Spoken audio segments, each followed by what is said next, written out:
Welcome to another episode of the Way of BJJ podcast, where we talk to interesting people about everything jiu-jitsu related. So please leave us a 5-star review, as that really motivates us to keep on creating these awesome contents. And we're also currently looking for sponsors, so just imagine that this is where I will be telling people to buy your shit. So as always, please do not listen to this podcast around your kids, as there are foul languages, highly inappropriate analogies, and it's just gonna be a bad day for you. So let's get to the podcast. Sweet. All right, and we are on, Jeremy. Awesome. Thank you so much, brother. Thank you for having me, man. Hey, dude, this Some is good rounds. I know, yeah. That open mat was surprising. Oh, I wouldn't say surprising, but it was like it was one of the most fun open mats I've had in a while. Good. Yeah. I'm glad. Yeah, it's some high level rounds. Right. Yeah. And No white belts. Yeah, I know. Fuck you guys, white belts. No, I'm just kidding. But the most important thing is high level, but nobody has like an ego, No, right? yeah. Everybody was there to just kind of help each other. Exactly. Train and get better and stuff, right? Yeah. So Teaching each other things between rounds and whatnot. yeah, dude, that was awesome, man. Yeah. Thank you so much. And I think this is going to be a great conversation. I Right? hope so. Yeah, I have so much to ask you, Okay. right? Because in terms of the media game, Yeah. you're way ahead of me. You've been doing this for a long time. I don't know if I'd say ahead of you.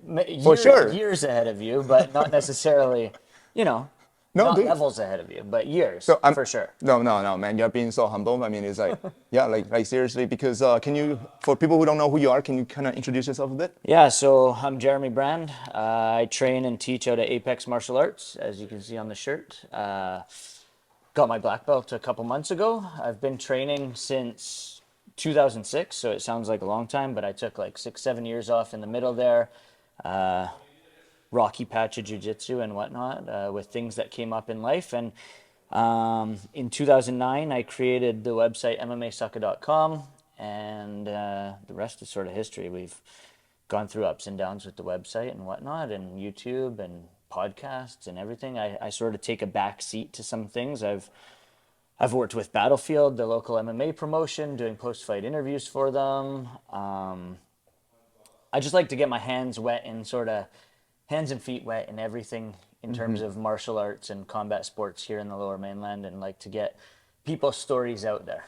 Gotcha. Yeah. So today is our turn to make sure we get your story out there. So I would love to talk about MMA Sucka in a bit, For sure. but I think let's trace back to your origins, right? For So sure. what got you interested in training jiu-jitsu in the first place, all the way back in the ancient era? Yeah, of ancient era is 2006? right. Well, I've always been a martial arts fan in terms of, like classic karate and whatnot. And Kung Fu, Bruce Lee. Yeah, Bruce Lee, even like, I'm 42 years old, so like my day it was like, Teenage Mutant Ninja Turtles, Three Ninjas, Surf Ninjas with Ernie Reyes Jr., Beverly Hills all those kind of things. And I really loved like the karate side of things. Karate Kid obviously was huge for me. Keep going. And I remember asking my dad and my mom when I was 6 or 7 years old, and I had just watched Karate Kid for the first time. Can I go into karate? And there was a place down Kingsway, and now actually it's a ballet school on Kingsway. But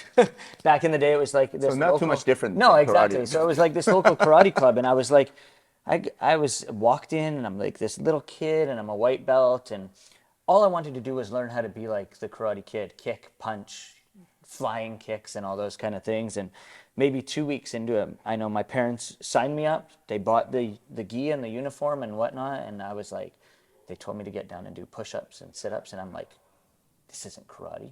I don't want to do this anymore. And it's the one time, like my dad never yelled, never got mad at me. He was just like calm demeanor. And I remember still to this day, and this was 35, 36 years ago, that he was so mad at me for quitting that he was driving this little Volkswagen Rabbit, 1979, ripping down Kingsway at 100 kilometers an hour, just mad that I quit because, they put in the time to drive me there. Even though it was 2 months, it piqued my interest, and I just wanted to do the karate. I didn't want to do any of the conditioning side of things. The stuff Fast that forward. actually makes you better. Exactly. Fast forward, I remember my buddy had a black box in his basement, a descrambler. He's like, dude, come on over. Let's watch UFC. There's this thing on, No Holds Barred. It was UFC 1. We actually watched it live. and I saw Hoist Gracie.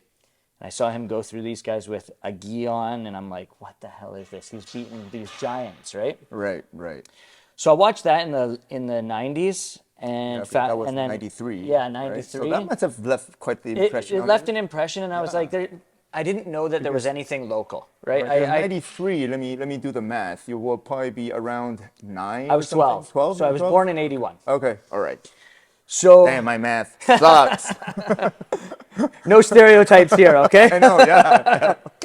But so I was 12, and locally I didn't know. There was no like internet back then. I dial up maybe, but I didn't know how to find any jujitsu, so I didn't look into it then. But as I was getting older, I was 20, however old I was, 2006, so 25, and a buddy of mine that worked with my wife, he said, you know, I'm going to start training at this place called Gracie Baja. And it was on Broadway. It was the old location. And it was in the basement. And a guy named Tim Shears ran the club. And I walked in for my first day. I was like, okay, I'm going to try this. And I mean, the gambit of guys that were in that gym, in that basement at the time, Logan, who owns Gravity, Kabir, who owns Kaboom, Evan, who owns Pacific Top Team Richmond. I mean, like the amount of guys in that basement with us that have gone on to form their own clubs locally. Milo, with a black belt that I got my black belt from, was there. We were all training together in this dungeon of a basement. The rest is history. Nice. Wow. So what was the first day like? I mean, because the reason why At that time, they Yeah. feed you to the wolves, man. Right, There yeah, was that's what I was there's gonna no, say, yeah. like, now we have a fundamentals 1 class where guys go in with fellow white belts and they're learning street self-defense and, you know, and then they progress and they get to move up to actually roll. Well, back then I was like, okay, there was a brown belt from Gracie Baja Bellingham that was in for the day. He showed me how to hip escape and stand in base and shrimp. And then 5 minutes later, I was on the mats with Big Mike from Pacific Top Team Richmond over at Advantage. that big Mike? That Big Mike, Holy shit, and yeah. you know, Neon Belly on Yes, me, yes, first yes, class, yes. Yeah, yeah. and I'm like, oh my goodness. So Yeah. it was. Wow, that was It like was that being was fed to the quite wolves. yeah, that was So quite the intro, man. I moved up and through the ranks with all the guys that, like Evan was a blue belt back then when I started. Kabir was a white belt, 1 stripe white belt, like when I started. A guy named Joe Thomas, who Kabir gave a black belt to, was there with us as well. And like the amount of names, Addy, who everybody dentist. knows Addy. Yeah. Yeah, he was there. The sexiest dentist alive. Exactly. It was a hell of a club. And then just we all sort of fell apart. We won't get into that, but we all fell apart, and I took about 6 or 7 years off. I had a daughter, and sort of focused on that. And then my brother-in-law. Yeah, one of these days I'm gonna find somebody who's gonna be willing to talk about that. Like, so far, nobody wants to talk about it. I'm like, what the fuck? That's fair. You might find someone eventually, but yeah. So I don't even know how long ago. Probably 6 or 7 years ago now, maybe 8 years ago. My brother-in-law. We were having breakfast at White Spot, and he said, you know, I'm gonna start training at Apex in Richmond. Milos, the black belt there, and he's like, come out one Tuesday night. And so I came out, and it felt like the old days training with Milo, and Marcy was there, and Max, who trained with us, who's a black belt with us as well, and Max Newen. Max Newen, yeah. So it felt like the old days. It was a lot of fun, and now I'm a black belt under Milo. Wow. What belt level were you when you I was a stopped? 2-stripe blue belt when I started with them. Okay. And so I've progressed. Milo gave me my purple belt, brown belt, and black So belt. basically, when you stopped, you were like the disappearing blue belt. Exactly. The cliche, yeah. So right? basically, yeah. You know, blue belt blues. Right. I sort of had them, but I found my way back. Yeah. Nice, man. Yeah. Yeah, that's I know. I love hearing stories like that, you know, because it's like You took time off, didn't you? 7 years. Yeah. Yeah. 7 years. Yeah. So about the same. Yeah. So I was a purple belt when I Okay. took time, but same thing, right? Just kind of Life comes up. life, business, you know, Yeah. running my business and daughter and stuff Yeah. like that, right? In hindsight, shouldn't have stopped, but Exactly. Well, I look at it and I'm like, everybody that I started with was a black belt years ago. You know? Yeah. I'm like, fuck.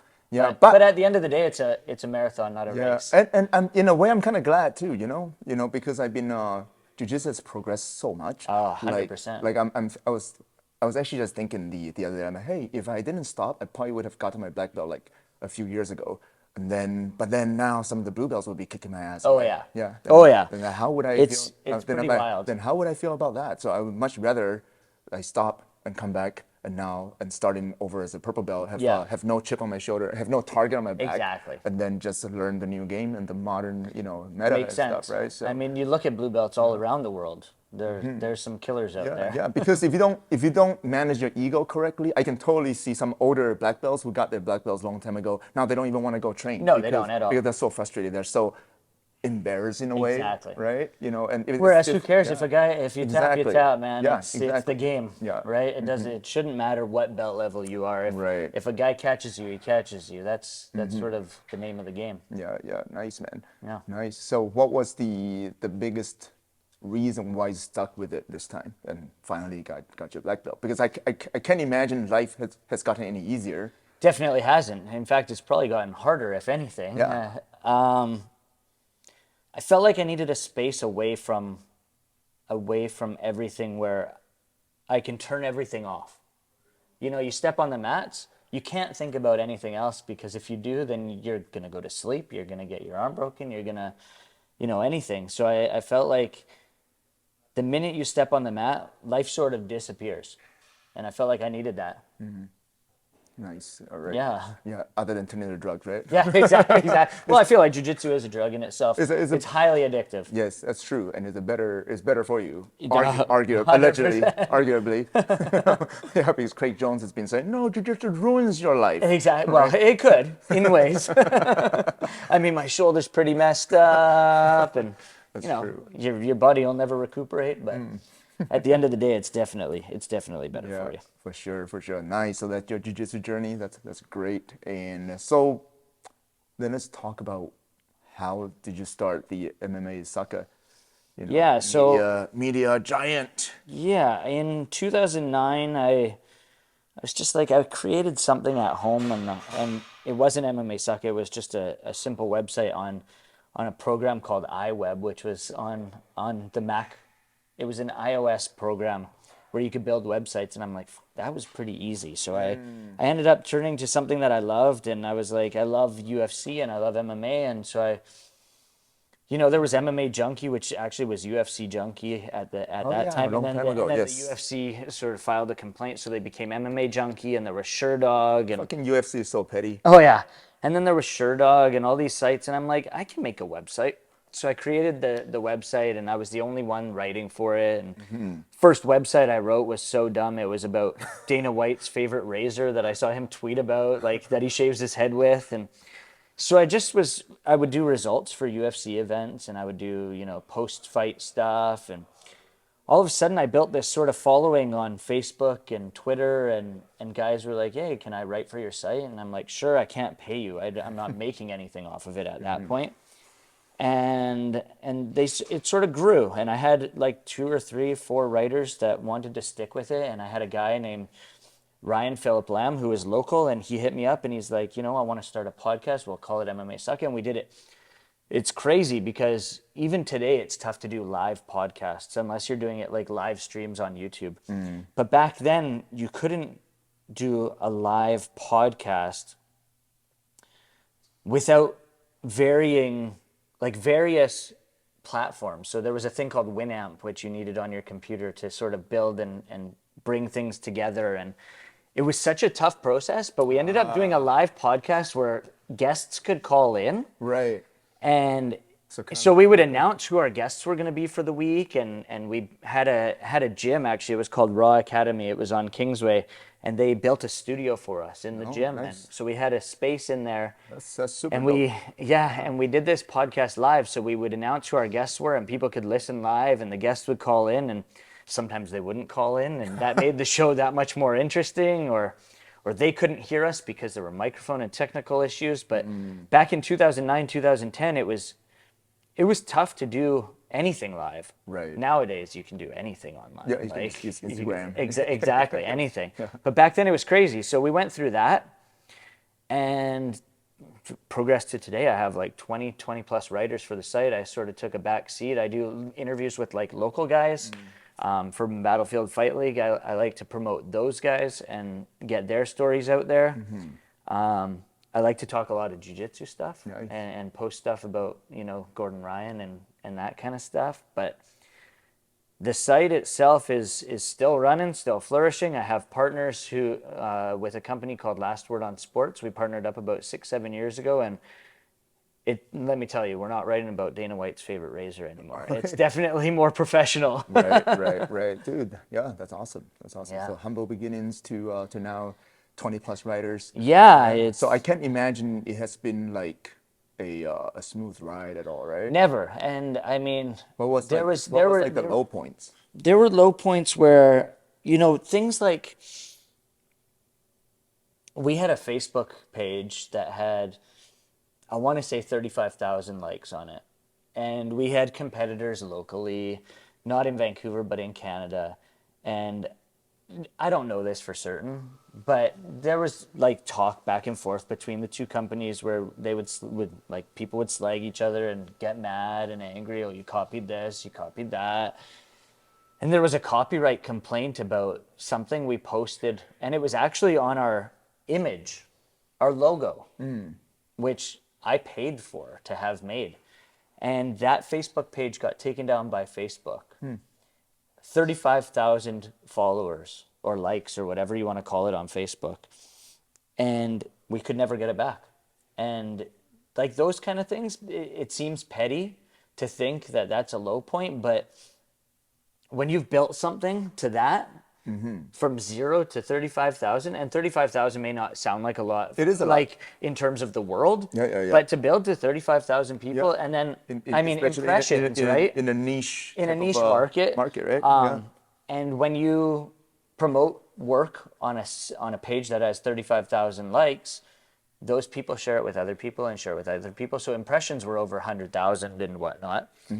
So to lose that was very, it brings you down. And you're like, it's never built itself back up. We're at like, I think 1,700 likes or something like that maybe now, but our Instagram is at 25,000. And so it's changing the game in terms of where you want to post and what you want to do and all that kind of stuff. But there's low times like that. There's low times where writers just decide to leave. We had times where there were a few guys who learned their craft through us and then decided to poach writers and create their own website. And, that's not very cool.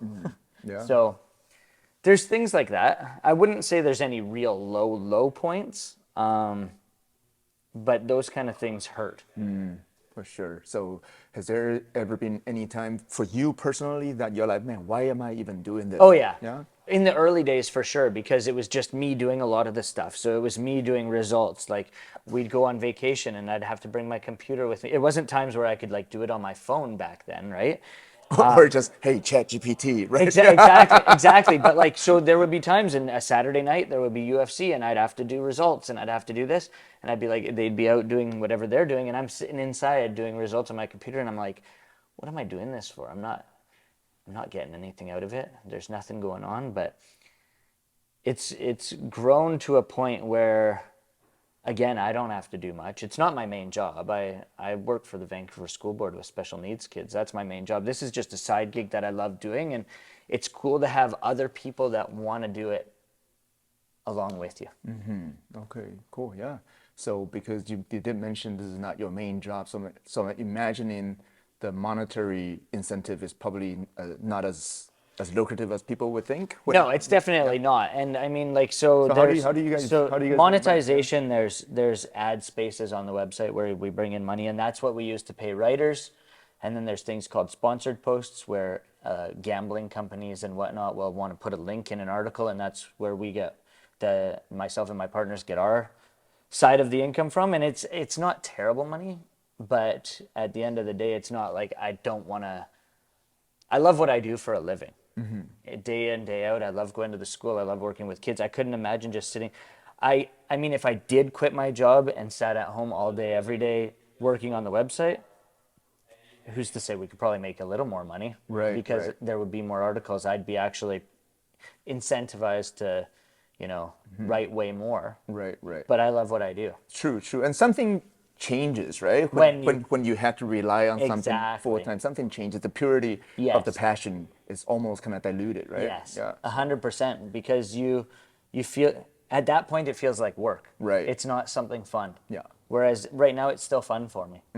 Yeah, and why not, right? So Yeah. now you have multiple Exactly. income streams, which is what everyone should be striving Well, for, for right? sure. Yeah. Especially, man, dude, I took my daughter to fucking McDonald's the other day, right? Oh man. Yeah, so me and my daughter, and then I was like expecting the total bill to be like what, $15 or Yeah. whatever. Then it was like 25. I was like, what the fuck? I know. Yeah, I was like, what happened? Yeah, you could get a What- cheeseburger for 79 cents back in the day. You know what I mean? I take my daughter there, you get like a McChicken meal. It's 13, 14 bucks. Yeah, and then you look at that fucking pathetic Yeah, exactly. excuse for a chicken sandwich. Like, Exactly. what the Don't fuck get am I even- McDonald's. Yeah, what the fuck am I even paying for? Shit. Ridiculous, man.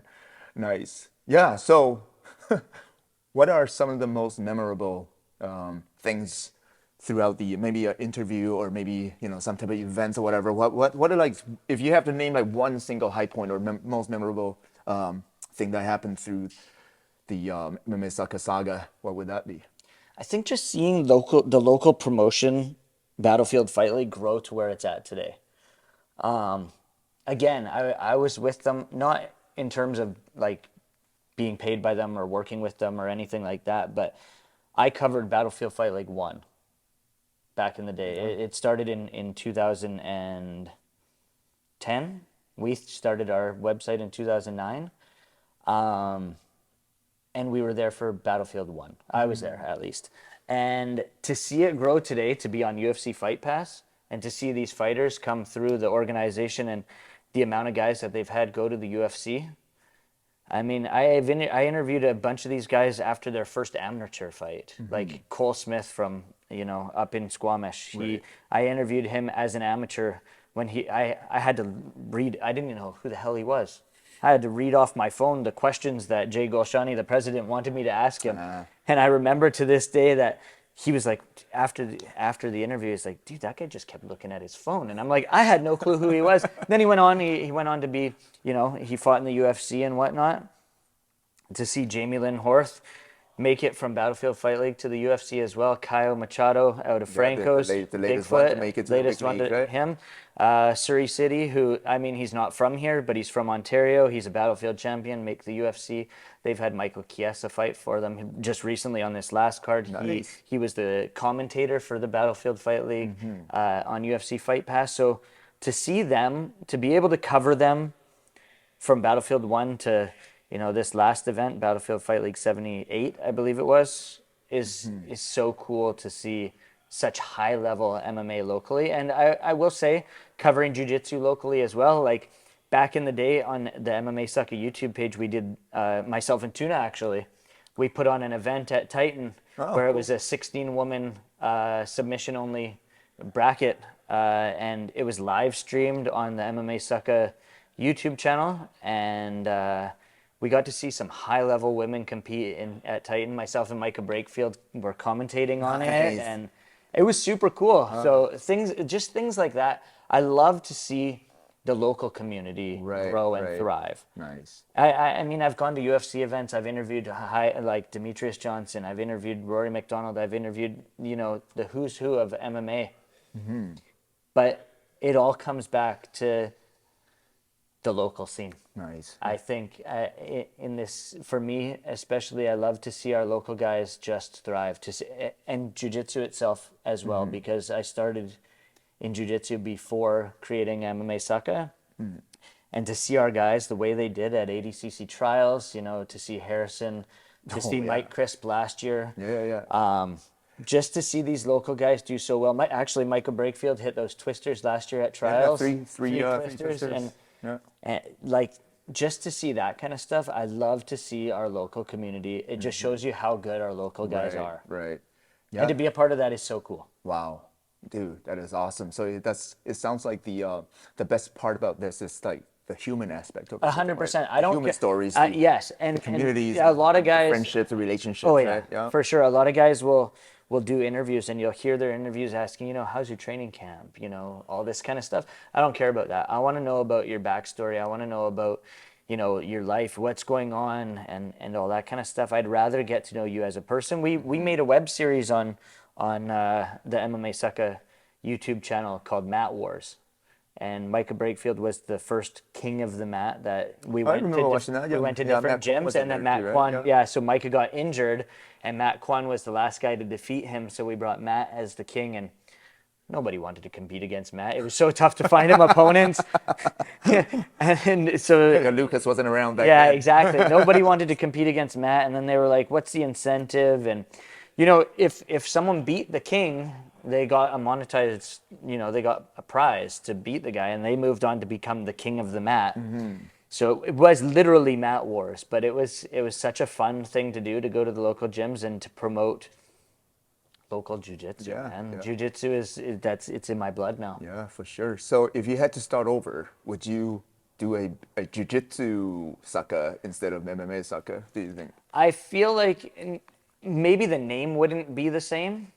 But on MMA Sucka, we cover jiu-jitsu events. So like we cover, ADCC, we cover Polaris, we cover jiu-jitsu events as well. Yeah. So the name, maybe we would have gotten rid of the MMA in it, but the whole point of Sucka was because I loved A-Team and I loved Mr. T, and I was, what you talking about? Sucka. So, and there was junkie and fighting, and I'm like, what can I call it? So I called it Sucka. Okay. But maybe the name would have been different, but it wouldn't have been.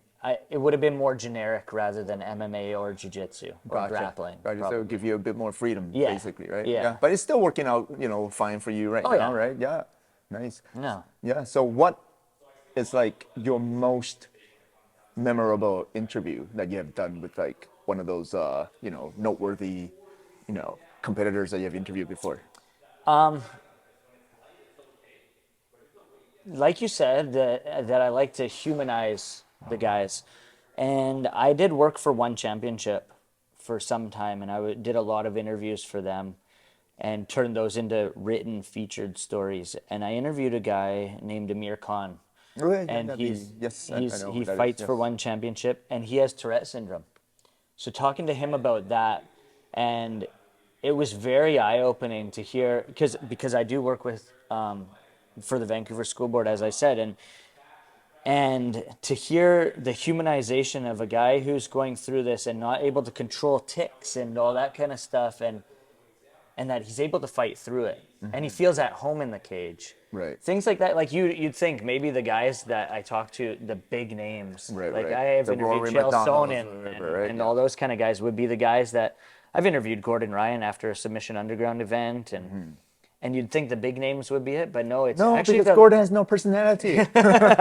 it's actually the guys who, some of these not as well-known guys will give you better interviews because they feel like they can just tell you anything. Right. And they probably appreciate they're more grateful for the exactly. opportunity, right? And he's from Singapore, so I did a number of interviews with him. So not just the Tourette one, but he had to enlist in the military because that's part of their role as their rite of passage as man. men. Yeah. So we talked about that, and it was prior to him going into it, and sort of his whole mindset about going into the military and having to take time off of fighting, and there's some crazy stories out there like that.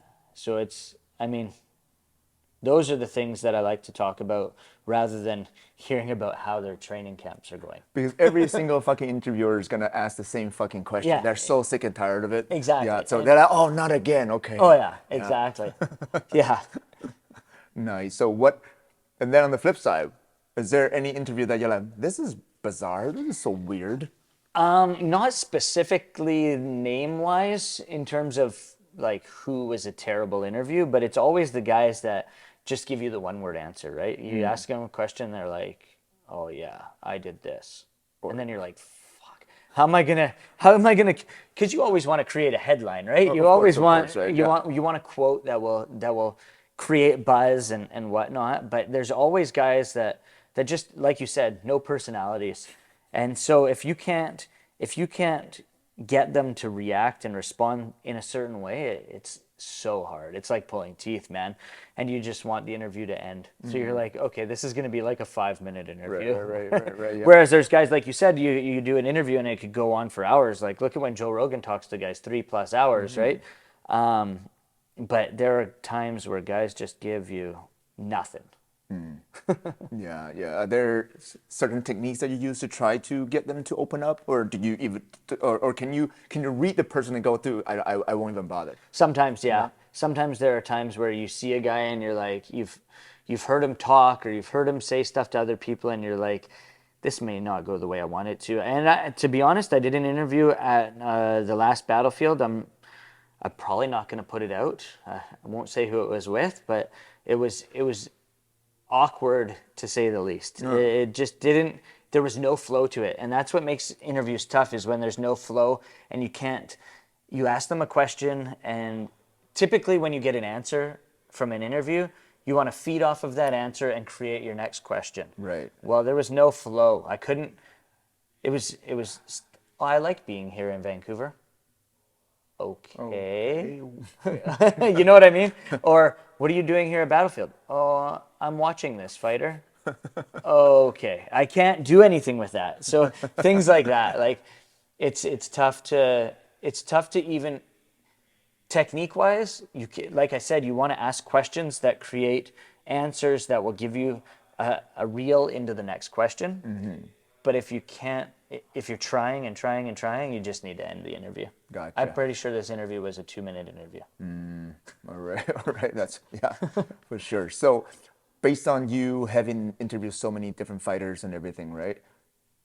Do you feel like being better at being interviewed is an essential skill that all fighters should try to get better at?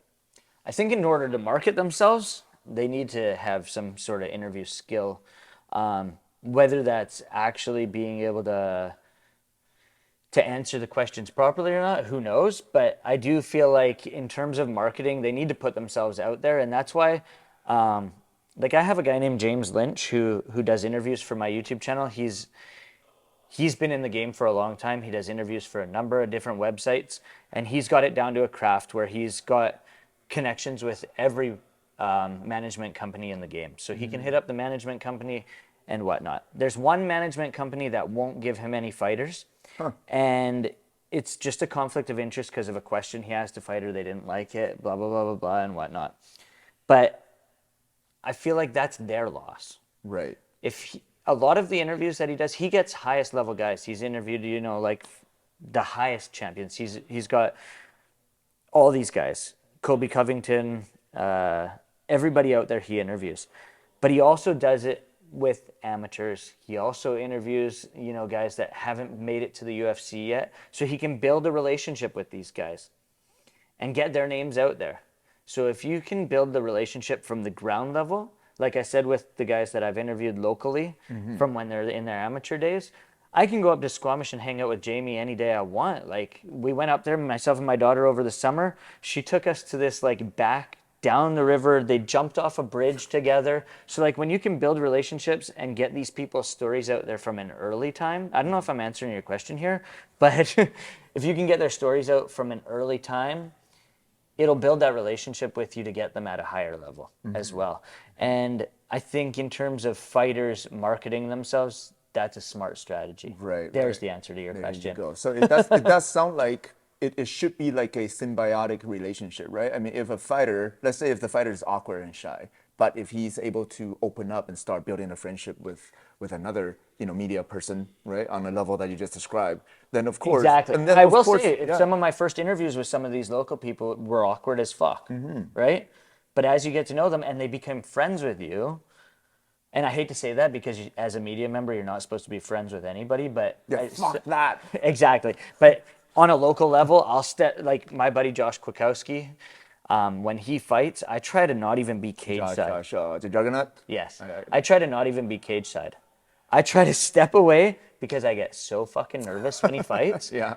And I'll be in the stands with the crowds. Like when I'm at Battlefield, I sit literally around the cage with the commission and the staff at Battlefield. But I try when my friends are fighting to not even sit there because I want to be a fan for them, right, rather than a media member. I feel like I can go to any local gym, be friends with these guys, and whatnot. So Nice. I try to take a foot out of the game when it's the local guys fighting. All right, all right.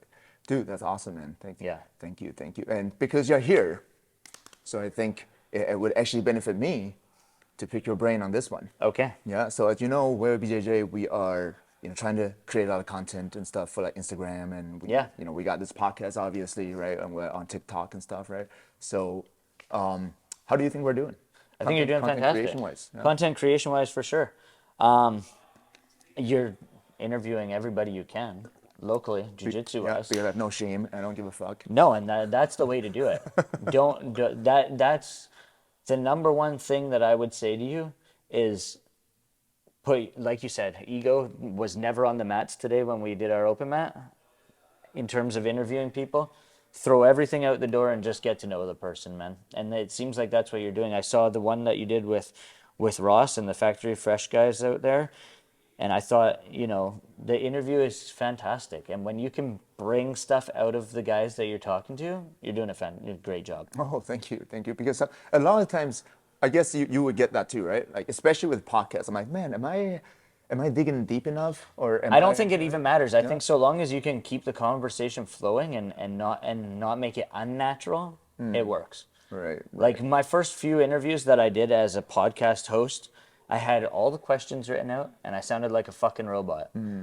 Since that point, I've thrown everything out the window. When I interview a fighter, I literally have their Tapology page in front of me and 0 questions that I want to ask. Nothing. Because that way, I'm focused on that fighter or that jiu-jitsu person or whatever, and I get to know them. If I have questions listed out, I'm so focused on getting to those questions and to those points that I'm not thinking about what they're saying. I'm thinking about what the next question is. Gotcha. Whereas I need to know what you're saying. Right.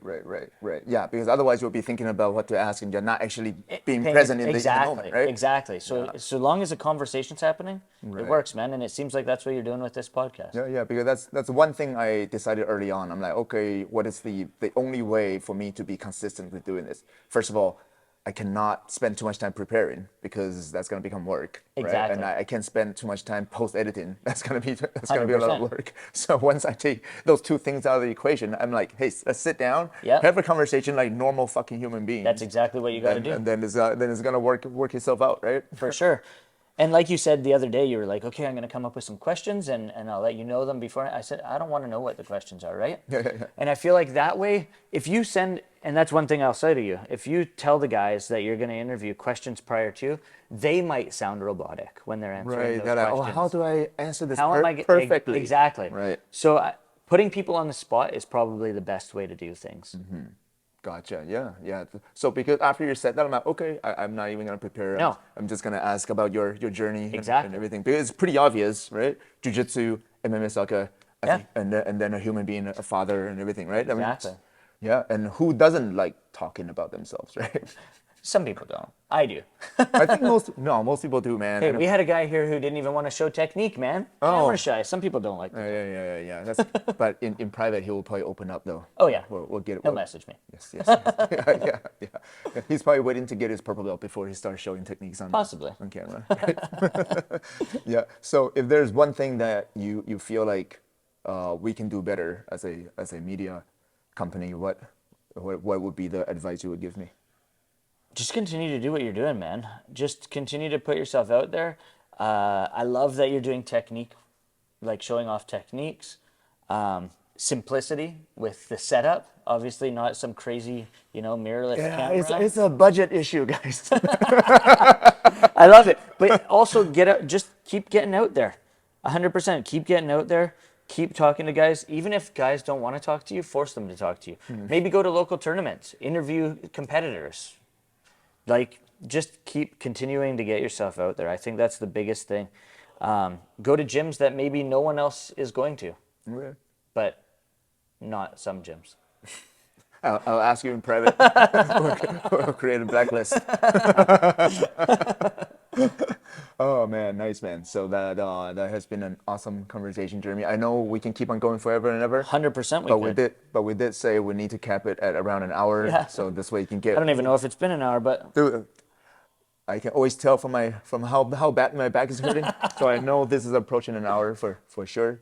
We'll see how close I get once we end it. But if is there anything you would like to plug? Anything you would like to talk about? Well, obviously, as I said, check out, I run MMA Sucka, so check us out, MMASucka.com. Check it out on Instagram at MMA_Sucka, because the original Instagram, also copyright infringement, got taken down. So check out Man, MMA somebody's Sucka. out to get you guys. You can check us out on Facebook, Twitter at MMA Sucka, myself at Jeremy Brand 604, because again, Instagram took down my original Instagram. Fucking Instagram, man. It's actually not even Instagram, it's Meta. Those guys are fuckers. Right. But so this is probably going to get taken down now too. Oh shit. No, I'm just joking. But yeah, so I teach and I train at Apex Martial Arts. It's in Richmond as well, very close to here at Way of BJJ, just around the corner. I teach Tuesday nights mostly, so come on out to a class if you want to check out my jiu-jitsu and train with us. That's about it. All right, awesome, man. Thank you, brother. And Thank you. don't forget to leave us a 5-star review, because that always helps. And we'll see you guys next time. Woo! Sweet. Awesome. Thanks again, man. Thank you. Yeah, so now let's see how close I got to